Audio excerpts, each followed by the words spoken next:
ओम शांति। 22 दिसंबर 2022। मीठे प्यारे बाबा के आज के मधुर महावाक्य। आज की मुरली के कुछ मुख्य पॉइंट्स। आज बाबा हमें याद का चार्ट नोट करने की समझानी दे रहे हैं। बाबा कहते कि हमें एक तो खास बाबा की याद में बैठना है और हमें कर्म करते हुए भी दिल से बाबा को ही याद करते रहना है, क्योंकि बाबा की याद से ही विकर्म विनाश होंगे।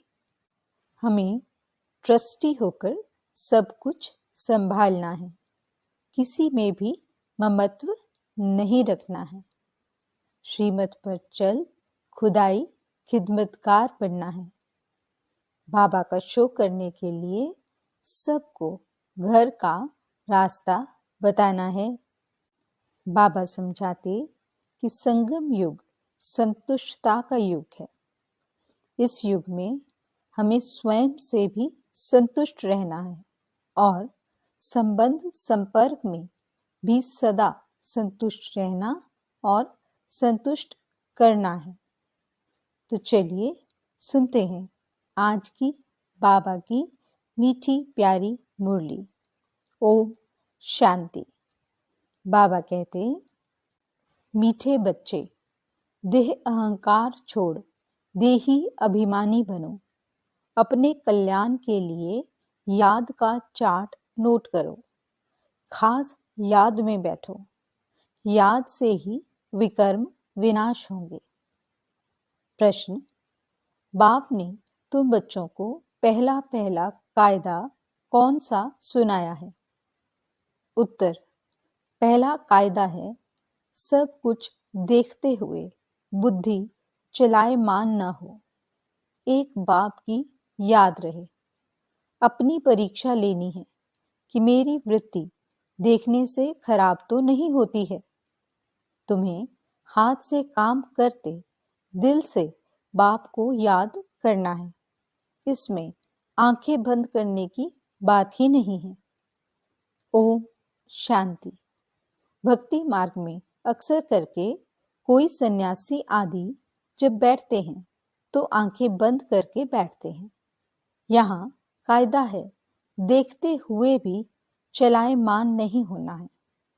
अपनी परीक्षा लेनी होती है कि देखने से मेरी वृत्ति खराब तो नहीं होती है। हम बल देखते हैं, परंतु बुद्धि का योग बाप के साथ है। मनुष्य भोजन बनाएंगे तो आंखें बंद करके तो नहीं बनाएंगे ना। इसको कहा जाता है हथ काढ़े दिल यार्डे। कर्मेंद्रियों से काम लेते रहो, परंतु याद बाप को करो। जैसे स्त्री पति के लिए भोजन बनाती है, हाथ से काम करती रहेगी, परंतु बुद्धि में होगा कि मैं पति के लिए भोजन बनाती हूँ। तुम बच्चे बाप की सर्विस में हो। बाप कहते हैं, बच्चे मैं तुम्हारा ओबीडिएंट सर्वेंट हूँ। बच्चों को अर्थात आत्माओं को समझाएंगे ना। आत्मा कहेगी, स्वीट फादर, आप जो हमको ज्ञान और योग सिखलाते हो, हम उस सर्विस में ही बिजी हैं और आपने डायरेक्शन दिया है कि गृहस्थ व्यवहार में रहते काम करते घड़ी घड़ी मुझे याद करते रहो। तुम रेगुलर याद कर नहीं सकते। कोई कहे हम 12 घंटा याद करते हैं, परंतु नहीं। माया घड़ी घड़ी बुद्धि योग जरूर हटाएगी। तुम्हारी लड़ाई है ही माया के साथ। माया याद करने नहीं देती है, क्योंकि तुम माया पर जीत पाते हो। रावण जीत जगत जीत। राम भी जगत जीत थे। सूर्यवंशी चंद्रवंशी जगत जीत थे। तो इन आंखों से देखते हुए बुद्धि बाप के साथ रहनी चाहिए। देखना है मेरे को कोई चलाएमानी तो नहीं आती है। बाप को पूरा याद करना है। ऐसे नहीं कि मैं तो शिव बाबा का हूं ही, याद करने की क्या दरकार है। परंतु नहीं, खास याद करना है और ये नोट रखना है कि सारे दिन में हमने कितना समय याद किया। ऐसे बहुत होते हैं जो सारे दिन की हिस्ट्री लिखते हैं कि हमने सारा दिन यह किया। जरूर अच्छे मनुष्य ही लिखेंगे। अच्छी चाल लिखते हैं तो पिछाड़ी वाले देखकर सीखें। बुराई लिखें तो उनको देख और भी बुराई सीखेंगे। अब बाप बच्चों को राय देते हैं कि तुमको चार्ट रखना है। नॉलेज तो बहुत सहज है। भारत का प्राचीन राजयोग मशहूर है। भक्ति मार्ग में अनेक प्रकार के हठ योग आदि सिखलाते हैं। उनको यह पता नहीं है कि बाप ने कौन सा योग सिखलाया था। भल कोई कोई अक्षर भी हैं। मन मनाभव, देह सहित देह के सब संबंध छोड़ मामेकम याद करो। अब उनके लिए सर्वव्यापी कहना यह तो रॉन्ग हो जाता है। कोई याद कर ही नहीं सकते। पत्थर बुद्धि होने कारण कुछ भी अर्थ नहीं समझते। बाप समझाते हैं, मुझ बाप को याद करो। यह मेरी देह नहीं है। श्री कृष्ण की आत्मा तो कह ना सके। निराकार बाप ही कहते हैं, अपने को आत्मा अशरीरी समझो। तुम अशरीरी नंगे आए थे, उन्होंने फिर नागा समझ लिया है। भक्ति मार्ग में अयथार्थ उठा लिया है। बाप ने कहा, अपने को देह से अलग समझो। देह अहंकार छोड़ो, देही अभिमानी बनो। सारी आयु तुम अपने को देह समझते आए हो। अभी ये अंतिम जन्म है। अभी तुमको देही अभिमानी बनना है। सतयुग में देवताएं आत्म अभिमानी थे। उनको मालूम रहता था कि एक शरीर छोड़ दूसरा लेना है। खुशी से पुराना शरीर छोड़ नया लेते हैं। सन्यासी तो यह सिखला ना सके। वह काल को जीत नहीं सकते। तुम बच्चे काल पर जीत पाते हो। वह निवृत्ति मार्ग वाले हैं। वह फिर अपने सन्यास धर्म में आएंगे, प्रवृत्ति मार्ग में आ न सकें। वह भी भारत के लिए अच्छा धर्म है, पवित्र बनते हैं। भारत की महिमा इतनी बड़ी है जितनी बाप की बड़ी है। भारत ही पवित्र था, अब नहीं है। भारत सबका तीर्थ स्थान है। सब मनुष्य मात्र की अभी सदगति होगी। कहते हैं, गॉड फादर इज लिबरेटर। दुख से लिबरेट कर शांति धाम में ले जाते हैं। अगर भारतवासियों को मालूम होता तो सर्वव्यापी नहीं कहते। शिव जयंती यहाँ मनाते हैं, गाते भी हैं कि हे पतित पावन। निराकार बाप को ही याद करते हैं। भारतवासी ही गाते हैं, सबसे जास्ती पावन वही बनते हैं। तुम समझते हो, बिल्कुल राइट बातें हैं। बाकी शास्त्र तो ढेर हैं। हर धर्म वाले अपनी अपनी किताब बनाते हैं। नए नए धर्मों का बहुत मान होता है। भारतवासी द्वापर से गिरते ही आए हैं। अभी सब पतित बन पड़े हैं। सारी दुनिया पतित पावन बाप को याद करती है। ऐसे बाप का जन्म यहाँ होता है। सोमनाथ का मंदिर भी यहाँ है। इनको अगर जान जाएं तो सब एक पर ही फूल चढ़ाएं, क्योंकि वह सबका लिबरेटर है। हमारा तो एक, दूसरा न कोई। कोई मरता है तो उन पर फूल चढ़ाते हैं। शिव बाबा तो मरते नहीं हैं, सबको शांति धाम ले जाते हैं। शिव के मंदिर जहां तहां हैं। विलायत में भी शिवलिंग को सब पूजते हैं, परंतु यह पता नहीं है कि हम इनको क्यों पूजते हैं। बाप स्वयं बैठ समझाते हैं कि शिव जयंती के बाद श्री कृष्ण जयंती भारत में ही होती है। शिव जयंती के बाद नई दुनिया आती है। बाप आते हैं पुरानी दुनिया को नया बनाने। भारत सबसे ऊंच है, नाम ही है पैराडाइज। तुम सब खुश होते हो कि अभी हम स्वर्ग की स्थापना कर रहे हैं श्रीमत पर। हम खुदाई खिदमतगार हैं, सैल्वेशन आर्मी है। सारी दुनिया को रावण की जंजीरों से तुम छुड़ाते हो। तुम जानते हो बाबा के साथ हम भारत की खिदमत कर रहे हैं। गांधी जी ने फॉरेनर से छुड़ाया, परंतु कोई सुख तो नहीं हुआ, और ही दुख हो गया। लड़ते झगड़ते रहते हैं। बाप कहते हैं, मैं आता हूं रावण की जंजीरों से छुड़ाने। रावण की जंजीरों के कारण अनेक प्रकार की जंजीरें हैं। सतयुग में यह होती नहीं, वहां दुख की कोई बात नहीं। यहाँ तो कितने व्रत नेम रखते हैं। यह सब करते हैं श्री कृष्णपुरी में चलने लिए। अब बाप बच्चों को समझाते हैं, फादर शोज सन, सन शोज फादर। तुम सबको घर का रास्ता बताते हो। इसको भूल भुलैया का खेल कहा जाता है। भक्ति में कितना माथा मारते हैं, परंतु बाप से वर्षा कोई ले न सके। भक्ति तप दान करते करते माथा टेकते रहते हैं। रास्ता बताने वाला एक ही बाप है।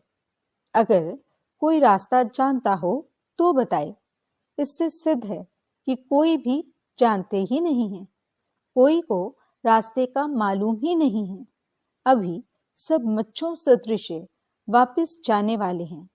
सबके शरीर खत्म होंगे, बाकी आत्माएं हिसाब किताब चुकतू कर वापिस जाएंगी।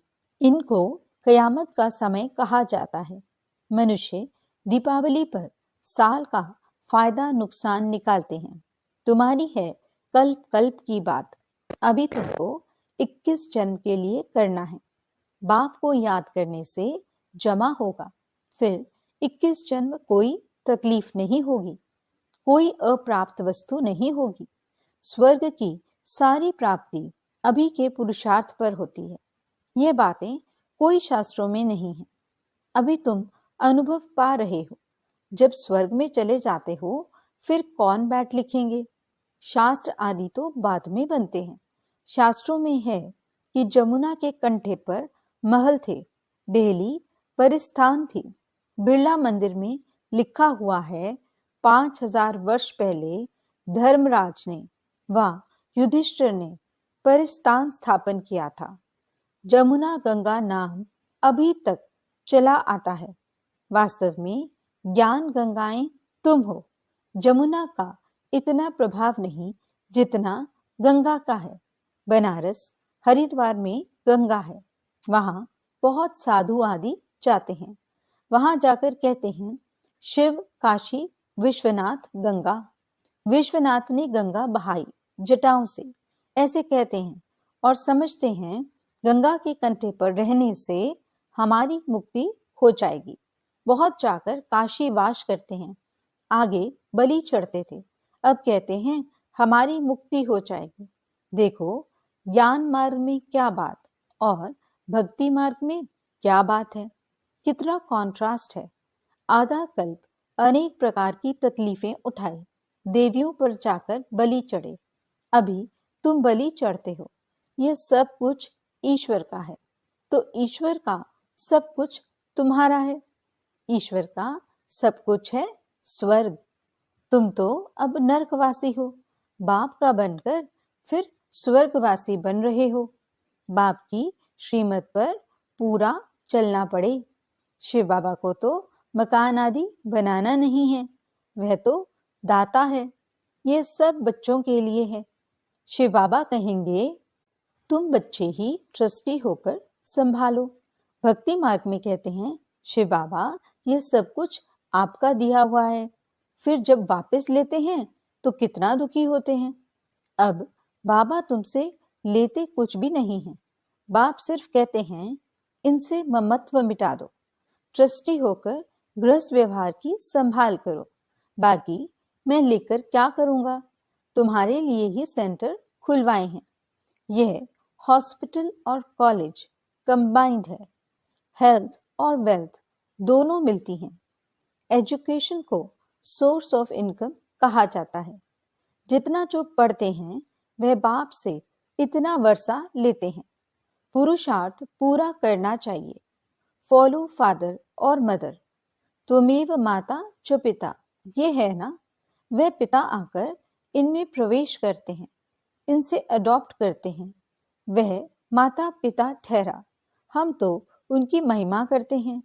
मैं इनके मुख द्वारा कहता हूँ, तुम हमारे हो, तुमको मैंने अडॉप्ट किया है।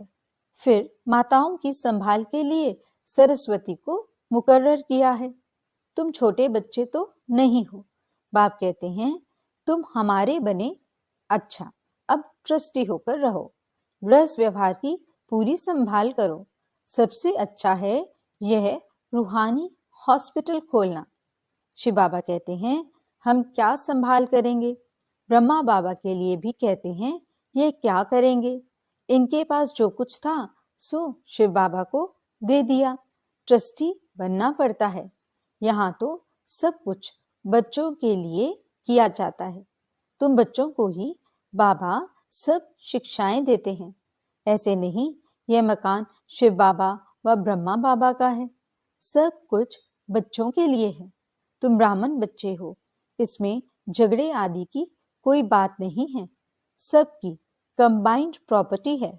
इतने सब ढेर बच्चे हो, पार्टीशन कुछ हो न सके, गवर्नमेंट भी कुछ कर न सके। ये ब्राह्मण बच्चों का है। सब मालिक हैं, सब बच्चे हैं। कोई गरीब कोई साहूकार, यहाँ सब आकर रहते हैं। कोई की प्रॉपर्टी नहीं है। लाखों की अंदाज में हो जाएंगे। सब कुछ तुम मीठे बच्चों के लिए है। तुम हो रूहानी बच्चे। तुम जितना प्यारे हो उतना लौकिक हो न सके। वे शूद्र जाति के, तुम ब्राह्मण जाति के, इसलिए उनसे कनेक्शन टूट जाता है। सन्यासी यह नहीं कहेंगे यह सब तुम्हारे लिए है, मैं भी तुम्हारा हूं। शिव बाबा कहते हैं, मैं निष्काम सेवाधारी हूं। मनुष्य निष्कामी हो न सके। जो करेगा उसको उनका फल जरूर मिलेगा। मैं फल नहीं ले सकता हूँ। पुरानी दुनिया पुराने शरीर में आकर प्रवेश करता हूँ। यहाँ मेरे लिए ये पुराना शरीर है। भक्ति में मेरे लिए बड़े बड़े मंदिर बनाते हैं। इस समय देखो मैं कहाँ बैठा हूँ। कितना गुह्य राज बच्चों को समझाता हूँ। बाबा कोई सत्संग में थोड़े ही मुरली चलाएगा। बच्चों को बहुत खुशी का पारा चढ़ता है। बाप बैठ बच्चों को पढ़ाते हैं। कैसे आकर पढ़ाते हैं यह तुम ही जानते हो। डरने की कोई बात नहीं है। सब बाप के बच्चे हैं। जो कुछ बनता है बच्चों के लिए। ऐसे नहीं सबको यहाँ आकर बैठ जाना है। तुमको तो अपने गृहस्थ व्यवहार में रहना है। सब आकर इकट्ठे रहें तो सारी दिल्ली जितना तुम्हारे लिए चाहिए, ऐसा तो हो न सके। फिर भी बाप से योग लगाते रहो तो विकर्म विनाश होंगे। आत्मा गोल्डन एजेड बन जाएगी, तब ही घर में जाएंगे। मम्मा बाबा मुआफिक इज्जत से पास होकर जाना है। अच्छा, मीठे मीठे सिकिलदे बच्चों प्रति माता पिता बाप दादा का याद प्यार और गुड मॉर्निंग। रूहानी बाप की रूहानी बच्चों को नमस्ते। हम रूहानी बच्चों की रूहानी बाप दादा को दिल व जान सिक व प्रेम से नमस्ते नमस्ते नमस्ते जी। गुड मॉर्निंग बाबा, शुक्रिया बाबा। धारणा के लिए मुख्य सार। पहला पॉइंट, श्रीमत पर खुदाई खिदमतगार बनना है। बाप का शो करने के लिए सबको घर का रास्ता बताना है। दूसरा पॉइंट, ट्रस्टी होकर सब कुछ संभालना है। किसी में भी ममत्व नहीं रखना है। माता पिता के मुआफिक इज्जत से पास होना है। वरदान, संबंध संपर्क में आते सदा संतुष्ट रहने और संतुष्ट करने वाले गुप्त पुरुषार्थी भव। संगम युग संतुष्टता का युग है। यदि संगम पर संतुष्ट नहीं रहेंगे तो कब रहेंगे? इसलिए न स्वयं में किसी भी प्रकार की खिटखिट हो, न दूसरों के साथ संपर्क में आने में खिटखिट हो। माला बनती ही तब है जब दाना दाने के संपर्क में आता है। इसलिए संबंध संपर्क में सदा संतुष्ट रहना और संतुष्ट करना, तब माला के मन के बनेंगे। परिवार का अर्थ ही है सदा संतुष्ट रहने और संतुष्ट करने वाले। स्लोगन: पुराने स्वभाव संस्कार के वंश का भी त्याग करने वाले ही सर्वंश त्यागी हैं। अच्छा, ओम शांति।